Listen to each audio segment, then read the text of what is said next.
لا إله إلا الله محمد رسول الله لا إله إلا الله محمد رسول الله لا إله إلا الله محمد ہاروت اور ماروت، ان کا ذکر سورہ بقرہ میں آتا ہے۔ آیہ نمبر 102 میں بڑی تفصیل کے ساتھ اللہ سبحانہ وتعالی نے ان کا ذکر کیا ہے۔ اس آیت سے قبل سورہ بقرہ کی جو آیت ہے 101، اس میں اللہ عز و جل ارشاد فرماتے ہیں، اور جب ان کے پاس اللہ کی طرف سے پیغمبر آخر الزمان یعنی محمد مصطفیٰ صلی اللہ علیہ وآلہ وسلم آئے اور وہ ان کی آسمانی کتابوں کی تصدیق بھی کرتے ہیں جو ان لوگوں کو کتابیں دی گئی تھیں، تو ان میں سے ایک جماعت تو ایسی تھی جس نے اللہ کی کتاب کو لینے کے بجائے اس سے بالکل کنارہ کشی اختیار کر لی، گویا کچھ جانتے ہی نہیں ہیں، اور پڑ گئے ان چیزوں کے پیچھے۔ اس کو آیہ نمبر 102 میں اللہ نے بیان کیا، اور پڑ گئے ان چیزوں کے پیچھے جو سلیمان علیہ السلام کے عہد سلطنت میں شیاطین پڑھایا کرتے تھے، اور سلیمان علیہ السلام نے مطلقاً کفر نہیں کیا تھا، کوئی کفر کی بات نہیں کی تھی، بلکہ شیطان ہی کفر کرتے تھے کہ لوگوں کو جادو سکھاتے تھے، اور یعنی بنی اسرائیل ان باتوں کے پیچھے بھی لگ گئے جو شہر بابل میں ہاروت اور ماروت 2 فرشتوں پر اتری تھی۔ اب یہاں ہاروت اور ماروت کا ذکر آتا ہے کہ وَمَا أُنزِلَ عَلَى الْمَلَكَيْنِ بِبَابِلَ هَارُوتَ وَمَارُوتَ وَمَا يُعَلِّمَانِ مِنْ أَحَدٍ حَتَّى يَقُولَ إِنَّمَا نَحْنُ فِتْنَةٌ فَلَا تَكْفُرْ، اور وہ دونوں کسی کو کچھ نہیں سکھاتے تھے جب تک یہ نہ کہتے تھے کہ ہم تو ذریعہ آزمائش ہیں، تم کفر میں نہ پڑو۔ غرض لوگ ان سے وہ چیزیں سیکھتے جس سے میاں بیوی میں جدائی ڈال دیں، اور اللہ کے حکم کے سوا وہ اس چیز سے کسی کا کچھ بھی نہیں بگاڑ سکتے تھے، اور جو کچھ ایسے منتر سیکھتے جو ان کو نقصان ہی پہنچاتے اور فائدہ کچھ نہ دیتے، اور وہ جانتے تھے کہ جو شخص ایسی چیزوں یعنی کہ سحر اور منتر وغیرہ کا خریدار ہوگا اس کا آخرت میں کچھ حصہ نہیں، اور جس چیز کے عوض انہوں نے اپنی جانوں کو بیچ ڈالا وہ بری تھی، کیا اچھا ہوتا وہ اس بات کو جانتے۔ تو بہرحال بڑی تفصیل کے ساتھ اللہ عز و جل نے یہاں پر ذکر کیا ہے کہ اخلاقی پستیوں میں وہ کس قدر گر گئے تھے اور کن حدوں تک جاتے تھے، اور جادو کے سیکھنے کے بارے میں انہیں تنبیہ بھی کی گئی، اس کے باوجود وہ اس سے پیچھے نہیں ہٹے۔ تو ہاروت اور ماروت ان 2 کا ہمیں یہاں ذکر ملتا ہے۔ اب ہاروت اور ماروت کے معاملے میں علماء میں شدید اختلاف ہے کہ آیا وہ جن تھے، شیاطین تھے، فرشتے تھے، اور کیا وہ جادو سکھاتے تھے یا جادو نہیں سکھاتے تھے یا جادو سے صرف روکتے تھے، کیونکہ اس آیت میں کچھ ایسے الفاظ ہیں جس کی وجہ سے علماء جو ہیں وہ مختلف ہی ہو گئے ہیں،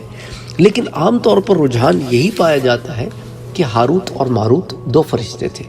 اب ان کے سکھانے کی کیا نوعیت تھی، پھر اس میں بھی اختلاف ہے۔ دیکھتے ہیں کہ اس میں مفسرین کرام اور مورخین اور وہ لوگ جنہوں نے اس ضمن میں تحقیق کی ہے وہ مختلف رائے کیوں رکھتے ہیں، کن وجوہات کی بنا پر وہ ایک دوسرے سے اتنا اختلافی رائے رکھتے ہیں۔ اب اس کے لیے ایک پس منظر کی ضرورت ہے۔ اب چکر یہ ہے کہ جو ایک پس منظر ہے اس میں اسرائیلیات بہت داخل ہو گئی ہیں، اس کی وجہ سے بعض لوگوں نے اپنی تفسیر کی کتابوں میں اسرائیلیات کو ذکر کیا اور ساتھ ٹھوس ریفرنسز نہیں دیے، جس کی وجہ سے کچھ لوگوں کو یہ مغالطہ لگا کہ آیا شاید یہ حدیثیں ہیں یا اسلامی ذخائر میں سے نہ کہ اسرائیلیات میں سے، اور کچھ لوگوں نے اسے نقل کر لیا اور بجائے اس کے اوپر بحث کرتے بحث بھی نہیں کی، اور پھر بعض لوگوں نے جب ان کا انکار کیا تو وہ لوگ جو پچھلی کتابوں میں ان کے بارے میں وہ تفصیلات پڑھ چکے تھے انہیں وہ باتیں عجیب سی معلوم ہونے لگیں۔ بہرحال تمام رائوں کو جمع کرتے ہیں اور دیکھتے ہیں کہ کیا وجہ ہے کہ اس میں اتنا اختلاف ہے۔ حضرت سلیمان علیہ السلام اور حضرت داؤد علیہ السلام، ان کی بادشاہت کا زمانہ بہت ہی یونیک زمانہ تھا، ایک بہت ہی یونیک سلطنت تھی۔ حضرت سلیمان علیہ السلام اور داؤد علیہ السلام دونوں پر ان کی قوم نے عجیب و غریب سے الزامات لگائے،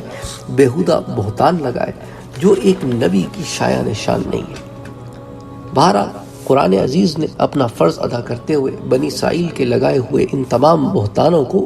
رد کیا ہے، اور سلیمان علیہ السلام کی پیغمبرانہ عظمت کو نمایاں اور روشن کیا ہے۔ اس نے بتایا کہ سلیمان علیہ السلام کا دامن جادو کی نجاست سے پاک ہے،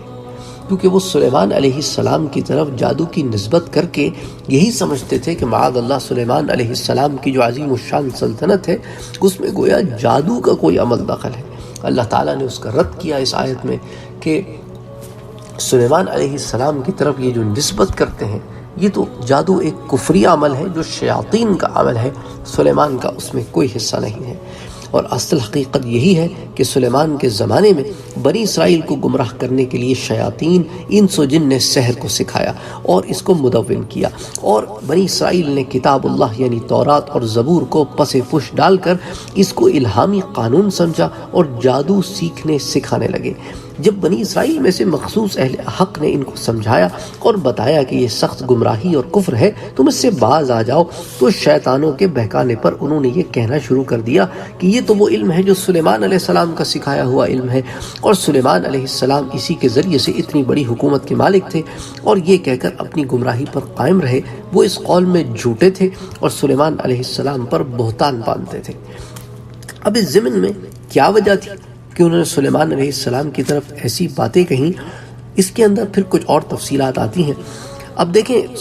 امام سدئی کہتے ہیں کہ حضرت سلیمان ہی کی زندگی میں بنی اسرائیل میں یہ گمراہی شروع ہو گئی تھی، اور ان میں یہ بات مشہور ہو گئی تھی کہ جن علم غیب رکھتے ہیں، کہ جنوں کو غیب کا علم ہے۔ چنانچہ جب حضرت سلیمان علیہ السلام کو اس کی خبر ہوئی تو انہوں نے شیاطین کے ان تمام نوشتوں کو حاصل کر کے اپنے تخت کے نیچے دفن کر دیا، تاکہ جن اور انس کسی کو وہاں تک پہنچنے کی جرت نہ ہو سکے، اور ساتھ یہی فرمان جاری کر دیا کہ جو شخص سحر کرے گا یا جنوں کے متعلق علم غیب کا عقیدہ رکھے گا تو اس کو قتل کی سزا دے دی جائے گی۔ لیکن جب سلیمان علیہ السلام کا انتقال ہو گیا تو شیاطین نے اس مدفون ذخیرے کو نکال لیا اور بنی اسرائیل میں یہ عقیدہ پیدا کر دیا کہ جادو کا یہ علم تو سلیمان علیہ السلام کا علم ہے۔ دیکھو، انہوں نے اس علم کو قوم سے چھپا کے رکھا تھا، اب ان کے انتقال کے بعد ہم نے اس کو نکالا ہے تاکہ اب اس کو عام کیا جائے۔ اور پھر قوم بھی اس بات کی قائل ہو گئی کہ سلیمان علیہ السلام معاذ اللہ انہی علوم سحر وغیرہ کے علوم کے ذریعے اتنی بڑی حکومت پر قابض تھے، اس لیے جب کوئی ان کو منع کرتا تو وہ اس کے سامنے یہی دلیل پیش کرتے۔ تو حضرت سدئی کا یہ جو قول ہے اسے تفسیر ابن کثیر کی جلد نمبر 1 صفحہ نمبر 134 پر بھی بیان کیا گیا ہے۔ تو بنی اسرائیل میں یوں جادو رائج ہو گیا، اور اس کی نسبت وہ سلیمان علیہ السلام کی طرف کر کے اس کو کوئی علم خاص یا کوئی اچھا علم سمجھ کے پڑھتے تھے۔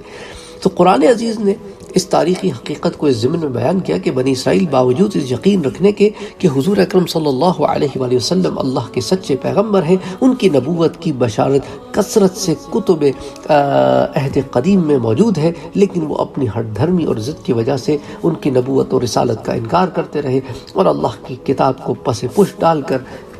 جنات کے سکھائے ہوئے، شیاطین کے سکھائے ہوئے اس کفریہ علم یعنی جادو کے پیچھے پڑ گئے، اور یہ ایک ایسا علم تھا جس کے ذریعے ان میں اخلاقی برائیاں بہت زیادہ عام ہو گئی تھیں۔ تو جن آیات کا میں نے آپ سے ذکر کیا سورہ بقرہ کی آیت نمبر 101 اور 102، تو ان میں مفسرین کے درمیان اختلاف رائے ہے، جس کو میں نے آپ سے پہلے بھی کہا کہ ہم اس کو ایک ایک کر کے دیکھیں گے کہ کیا وجہ ہے کہ اس میں اتنی اختلاف رائے ہے۔ اچھا، اسی ضمن میں علامہ محمد انور شاہ کاشمیری کی ایک تحقیق ہے جو میں آپ کے سامنے رکھتا ہوں کہ جب بنی اسرائیل کو شیاطین نے سحر سکھا کر گمراہ کر دیا اور وہ شیاطین کو غیب دان یقین کرنے لگے، اور یہ وہ زمانہ تھا کہ حضرت سلیمان علیہ السلام کی وفات ہو چکی تھی، اس وقت ان کے درمیان خدا کا کوئی نبی موجود نہ تھا، تو بنی اسرائیل کو راہ ہدایت دکھانے اور سنبھالنے کے لیے اس معجزانہ طریقے کے مطابق جو صدیوں سے ان کے لیے حق تعالیٰ کی جانب سے سنت متوارثہ بنا ہوا تھا، ہاروت ماروت 2 فرشتے آسمان سے نازل کیے گئے، اور انہوں نے بنی اسرائیل کو تورات سے ماخوذ اسماء و صفات الہی کے اسرار کا ایسا علم سکھایا جو سحر کے مقابلے میں ممتاز اور سحر کے ناپاک اثرات سے پاک تھا، اور اس کی وجہ سے ایک اسرائیلی بآسانی یہ سمجھ سکتا تھا کہ یہ سحر ہے اور یہ وہ اسرار ہیں جو اللہ تعالیٰ کی طرف سے نازل ہوئے ہیں۔ تو جب وہ فرشتے بنی اسرائیل کو یہ علم سکھاتے تو پھر ان کو نصیحت کرتے کہ اب جب کہ تم پر اصل حقیقت کا انکشاف ہو گیا ہے تو تم باطل طریقوں کو چھوڑ دو۔ تو اس ضمن میں علامہ انور شاہ کاشمیری جو ہیں ان کی تحقیق یہ ہے کہ 2 فرشتے اترے تو تھے، ایک کا نام ہاروت تھا اور ایک کا نام ماروت تھا، لیکن یہ جادو نہیں سکھاتے تھے، یہ جادو اور صحیح علم میں فرق کو سکھاتے تھے، تو صحیح علم سکھاتے تھے تاکہ جادو کے باطل ہونے کی قوم کو دلیل مل سکے، اور پھر اسی کو دلیل بنا کر وہ قوم سے کہتے تھے کہ دیکھو جو تم سیکھ رہے ہو وہ شیطانی علم ہے، دیکھو رحمانی علم تو ایسا ہوتا ہے، اس کے یہ اثرات ہوتے ہیں۔ اس لیے انہوں نے قوم کو تنبیہ کی، نہ کہ ان کو معاذ اللہ جادو سکھایا اور جادو ان میں عام کیا۔ تو اس ضمن میں وہ یہ تمام تفصیلات تحقیقات لکھتے ہیں، تو یہ جو ہے ان کی تصانیف وغیرہ میں موجود ہے، اور پھر علماء نے ان کو جمع بھی کیا ہے۔ اسی طرح اس آیت کے ضمن میں تفسیر ابن کثیر میں آتا ہے کہ وما انزل علی الملکین، کہ ما جو ہے اس ضمن میں وہ کہتے ہیں کہ نافیہ نہیں ہے۔ اچھا، ما نافیہ کیا ہوتا ہے یہ بھی سمجھ لیں۔ ما جو ہے نا عربی زبان میں لفظ میم الف، اس کی کئی اقسام ہیں، تو یہ جو لفظ ما آیا ہے نا اس آیت میں، اس کی وجہ سے علماء میں اختلاف پیدا ہوا ہے کہ اگر آپ آیت کو غور کریں تو اس میں اللہ تعالیٰ فرماتے ہیں کہ وما انزل علی الملکین ببابل ہاروت و ماروت۔ اب اگر اس میں ما جو ہے اس کو نافیہ یعنی کہ اس کو نیگیٹو یعنی نگیشن والا ما لیں گے تو اس کا مطلب یہ ہوگا کہ اور نہیں نازل کیا ہم نے فرشتوں کو بابل میں ہاروت اور ماروت نام کے۔ تو جو اس کو ما نافیہ لیتے ہیں وہ کہتے ہیں بھی ہاروت اور ماروت جو ہیں وہ فرشتے نہیں ہیں، اس کی دلیل قرآن کے لفظ ما سے ہوتی ہے، اور ما سے پہلے جو واو آتا ہے وہ اس کو لیتے ہیں کہ یہ جو ہے وہ حرف عطف ہے، یہ دو جملوں کو جوڑ رہا ہے اور کے معنی میں۔ اور بعض علماء نے کہا کہ نہیں، یہ ما جو ہے یہ نافیہ نہیں ہے، تو اب انہوں نے جب اس کو نافیہ نہیں لیا تو انہوں نے اس کے اوپر یہی اطلاق کیا کہ یہ دونوں فرشتے ہیں، اور اللہ تعالیٰ فرما رہے ہیں کہ وما انزل علی الملکین، ہم نے نہیں نازل کیا فرشتے بابل میں ہاروت اور ماروت کو مگر، تو وہ اس کو نافیہ کے معنی میں نہیں لیتے ہیں، اس لیے اس میں وہ اس کو الذی کے معنی میں لیتے ہیں، کہ اس لیے وہ کہتے ہیں کہ اس آیت میں سحر اور ما انزلہ کے درمیان معطوف اور معطوف علیہ کی نسبت ہے، اور عربیت کے قاعدے سے عطف مغایرت کلام کے لیے ہوتا ہے، لہٰذا آیات زیر بحث میں سحر الگ شے ہے جو شیاطین کے ذریعے سے وجود پذیر ہوتا ہے، اور فرشتوں کا لایا ہوا علم الگ چیز ہے، اس لیے سحر کا اطلاق فرشتوں کے علم پہ نہیں ہوگا، اور فرشتوں کے علم کا اطلاق جو ہے وہ سحر پہ نہیں ہوگا۔ لیکن اسی تفسیر کی ایک اور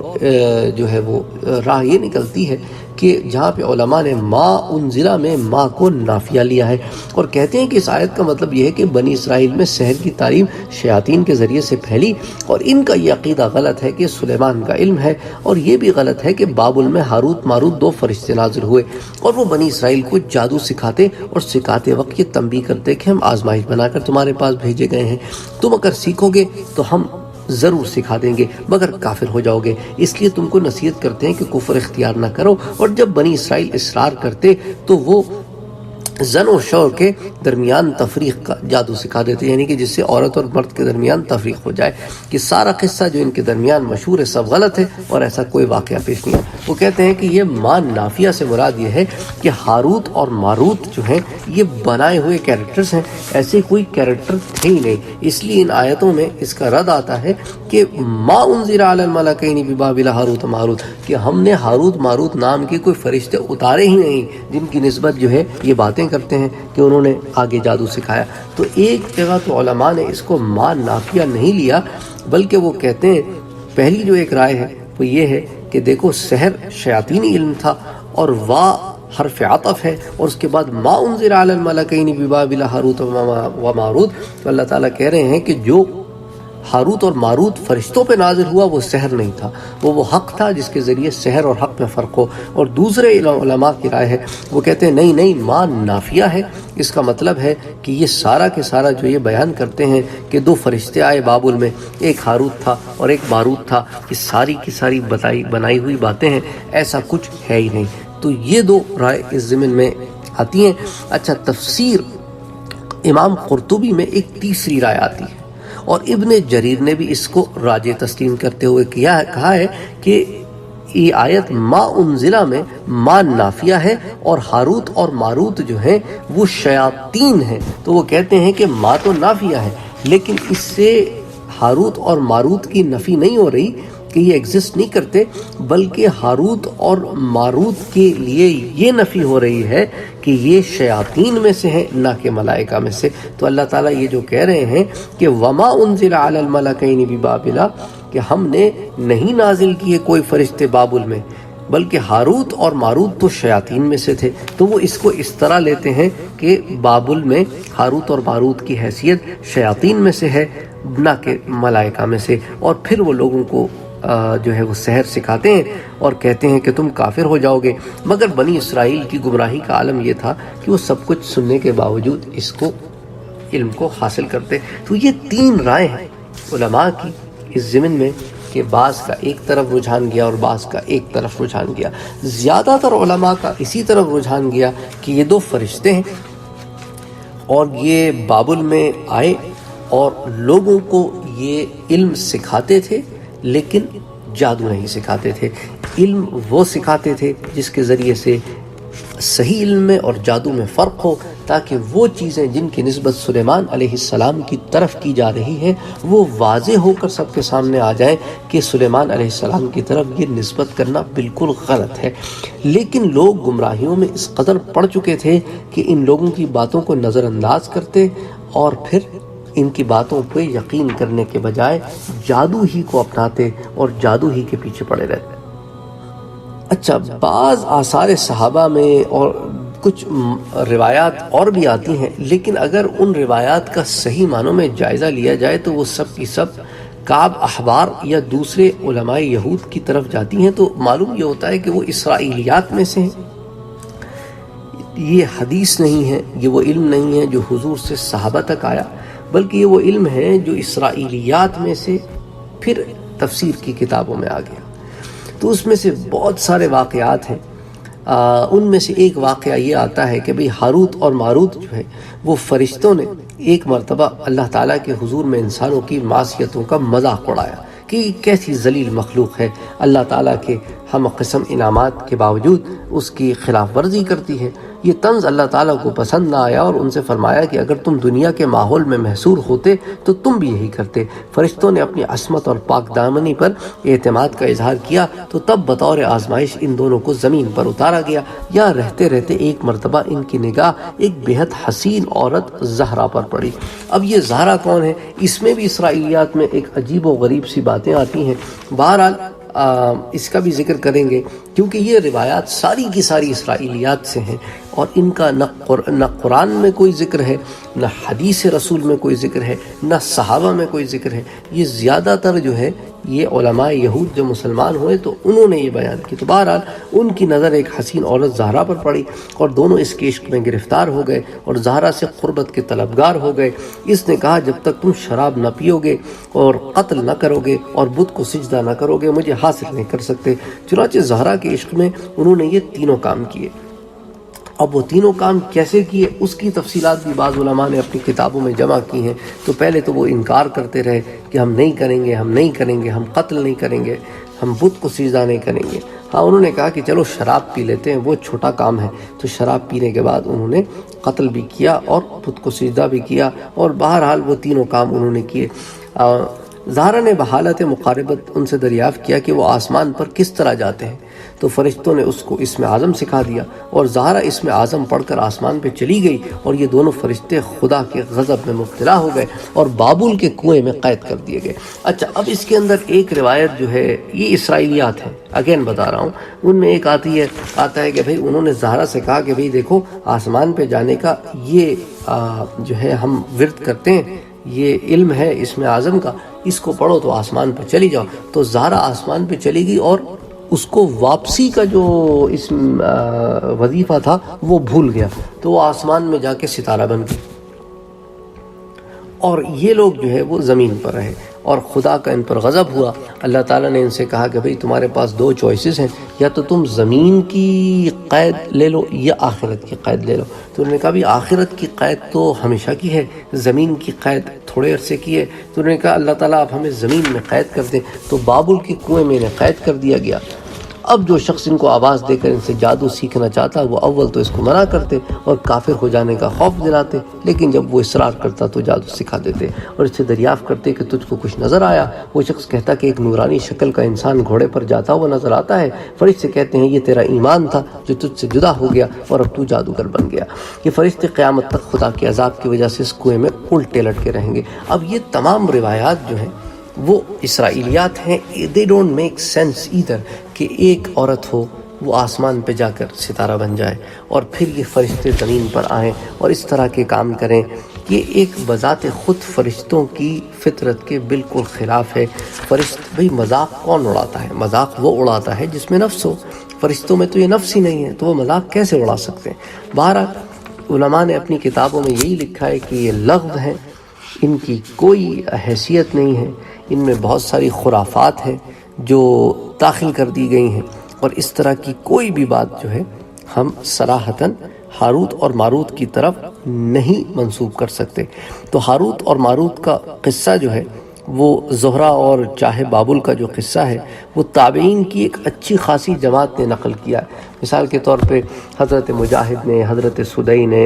حسن بصری نے، قتادہ نے، ابو العالیہ نے، زہری نے، ربیع بن انس نے، مقاتل نے، ابن حبان نے، کئی لوگ ہیں جنہوں نے اس کو نقل کیا، متقدمین میں سے، متاخرین میں سے، اپنی کتابوں میں لکھا ہے۔ لیکن اگر آپ ان کی تحقیق کریں تو یہ ساری کی ساری بنی اسرائیل کے قصوں سے لی گئی ہیں۔